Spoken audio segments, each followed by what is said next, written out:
Meryl's Music Room, everybody. Today is Tuesday, and we are going to be talking about a very special group of instruments that get used in the orchestra, and that is the keyboard family. Now, you will oftentimes not see the keyboard family in lists of orchestras, and there's a reason for that. So the keyboard family are any instruments that have keys that kind of look like this. It includes the piano, the electric piano, the organ, the harpsichord, and then another instrument called the celesta, which you don't hear very often, but there are some pieces of music that use them, and it's a very specific type of instrument. Now, the keyboard instruments will all have this same feature. They will have some type of small key, usually white or black, that gets pressed, and that is how the instrument makes its sound. Now, for those of you guys that have done the pentatonic scale with me, that's do, re, mi, so, and la. If you play on just the black keys of the piano up here, that's the pentatonic scale. So as long as you're playing that, it will always sound really, really good. So if you ever want to pretend like you're really good at piano, just play on these black keys up here, and people will be like, wow, I didn't know they could play piano, because it will work. But usually they'll have white or black keys. Now, normally these instruments are very, very large. I have my small piano here, and it unfortunately does not work anymore. I have to get it fixed. But usually they are very large. A lot of you guys have seen my pianos in my classroom. I have electric pianos, but real upright pianos can be very, very big. And unfortunately, I can't get to mine out of my living room. Otherwise, I would show you that one. But the reason that the keyboard instruments don't usually get called their own family is because of how the different instruments make their sound or produce their sound. So a lot of what goes into classifying an instrument as either a woodwind, a brass, or a string instrument is how the sound is produced. So, for example, the brass family, all of those instruments make their sound by buzzing into a mouthpiece. For the woodwind family, there is a column of air that is separated, either by a reed or by the separation of the air when it goes into the mouthpiece of the flute. For the string instruments, they are either plucked or they are played with a bow, or they are strummed. And then for percussion instruments, it's anything that can be hit or scraped to produce a sound. And the reason that the keyboard family isn't usually considered to be its own individual family of the orchestra is because usually you will only have one. You're not going to see any piece of music that uses orchestra and organ and piano. Usually that just does not happen. Occasionally you'll see a piece that maybe has two pianos or a piano for two players, but for the most part you will not see multiples of the keyboard family in an orchestra. Usually it's only one. Whereas the other instrument groups, you will see multiple trumpets, multiple trombones, multiple clarinets, flutes, violins, violas, cellos, things like that. But these instruments can be very, very loud, and they have such a unique sound that normally they only have one that gets played. Now, the piano, not counted as electric piano, because of course for the electric piano you just press the key and the sound comes out of the speaker. Electric instruments are wonderful, but traditional pieces for orchestra would not use an electric piano. They would use an actual upright. And if you ever see inside of an upright piano, there is a steel frame harp. So it is a big piece of steel that is kind of triangular shaped, a little off-sided, and there are bunches of different strings that go across, and they vary in length and thickness. And of course the longer strings are going to be the lower strings, and the shorter strings are going to be the higher strings. Now, the reason that the keyboard family is unique is because each of the members of the keyboard family produce sounds in very unique ways. So, for the traditional piano, the way that it is played, and I have a video linked at the end that will show you the inside of the piano so you can actually see how the mechanisms work. On the piano, when you hit a key, there is a small hammer that comes down and it hits the string.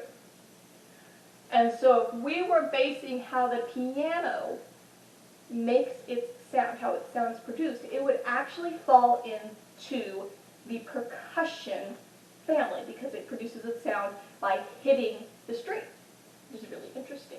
Now for an instrument like the harpsichord, which looks somewhat similar to a piano, it sometimes has two rows of keys stacked on top of each other. I also have a video of a harpsichord for you to see, and you can actually see the inside and how it produces its sound. Same thing, it has the steel frame, it has all the strings, but instead of a hammer hitting the string when you press down the key, it has a little piece of wood or plastic, just depending on who made it, that plucks the string, which is very different than how the piano makes its sound, because the piano uses a hammer, whereas the harpsichord uses a plucking mechanism.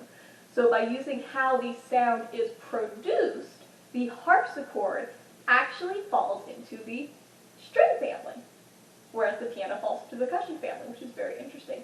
And then if we look at the instrument like the organ, and again I have a video of how the organ works for you guys, just check that out at the end of the video. They're all about 2 minutes long.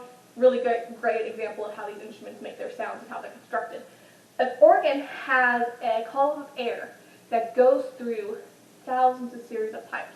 And just depending on the organ, they can have different numbers of pipes, but they are very, very large instruments. And some of you guys may have an organ in your church, and it usually will take up a whole wall, and some of the really old churches in Europe have massive, beautiful, really well-made organs. Now, organs will have multiple sets of keys. Usually they are built into the walls, and they also have a set of keys that goes on the floor that's played with the feet, and those activate massive organ pipes. And they can be probably about 10 to 12 feet tall, about this wide. They're huge, and they make a really, really low note. So instead of the keys activating a string, either by hitting it or plucking it, the keys on an organ blow air through a pipe, and much like the recorder or the flute, there is a section that separates that air. When it separates the air, it causes the pipe to vibrate, and that is all done using the keys. So the keys are basically connected to different organ pipes. Depending on the size, it's a small pipe, it's a high note. It's a big pipe, it's a low note.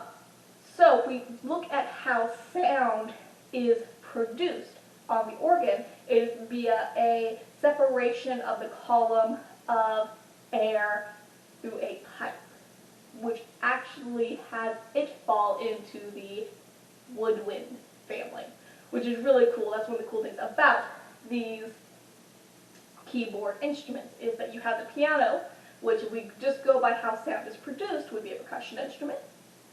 We have the harpsichord, and if we go by how sound is produced, it would be a string instrument. And then we have the organ, and if we go by how sound is produced, it would be a woodwind instrument. Now there is one more instrument that I did not link in the video, and that's because it is not used very often, but it is called a celesta. It looks basically like a small upright piano, and basically what it is it's kind of like the glockenspiels that we have in my room, but it's a much, much bigger. And when you hit the keys on the celesta, it has a little hammer that goes through and it hits the little metal bar. So it sounds kind of like a glockenspiel, but not quite. It's a little bit different of a timbre. And pieces that use the celesta, if you want to go and listen to what a celesta sounds like, Tchaikovsky's Dance of the Sugar Plum Fairy uses it at the very beginning of the piece. And that's why a lot of people say, oh, it sounds kind of like the orchestral bells, but not quite. And that is because it's actually played on a celesta. Another piece that uses it is the Harry Potter music, the Hedwig's theme at the very beginning of Harry Potter. It also uses the celesta. So there are a few examples of it, but it is not used as commonly as the piano, the organ, or the harpsichord. Now, most of the time today, you will hear either a piano or an organ, especially if you go to a church that has an organ. A lot of churches will have an organist that plays when you do the hymnals. So most of you guys have probably heard of the piano and the organ. And then some of you guys, if you listen to older music, specifically music of J.S. Bach, music composer we talked about last week, you will hear a lot more harpsichord, and that is because the harpsichord was the primary instrument of the Baroque period, the harpsichord and the organ. At that time, they did not have the capabilities of creating a piano. It was still kind of in the works. So that is why you don't see as much of their music played on piano, and that is because it really was made to be played on organ or harpsichord. So those are our keyboard instruments. In the link, I have posted 2 videos of just the piano. The first is Alicia Keys playing Beethoven's Moonlight Sonata at Kobe Bryant's funeral. It's beautiful. She has a string quartet that plays with her. It's a lovely, lovely rendition. It is not the exact version, but that's all right because it's still beautiful. And then I have Nakomi Birdsong, who played us a wonderful piece called, I believe it was Garden Rose, and it's just lovely. She did a fantastic job on that. So please check that out and give her some kudos if you see her, to tell her how wonderful a job that she did, because it was just beautiful. I'm so glad I get to share that with you guys. Tomorrow, for Wednesday, we're going to be talking about our composer of the week, who is called George Gershwin. Give you a ton of information about him a little bit later. For Thursday, we are going to be doing a clapping game called Dr. Knickenbocker, and it is traditionally a circle clapping game, but we are going to be doing an altered version to keep up with social distancing, so just be prepared for that. For Friday, we are going to be making popsicle stick harmonicas. They're super fun. For that, you are going to need 2 popsicle sticks, preferably the wide ones. I have not tried it with thinner ones, but if you can get the wider ones, that would be best. If not, try it and tell me if it works, because I'd like to know. You will also need 3 rubber bands, preferably 2 small rubber bands, thin ones, and 1 fat rubber band. So try to have those ready as well. And then for my separating pieces, I am using a disposable straw. If you do not have a disposable straw, I have made these before with pieces of cardboard and toothpicks. So just really whatever you have on hand. It's not that important that it is a straw, just as long as you have something to separate with. I chose a straw because they're easier to cut. Most people have these on hand or can get one really easily. But if you don't have one on hand, that's fine. Just find something that you can use, that you can cut easily, that you can use as a separating piece. And I'll talk a little bit more about that Friday.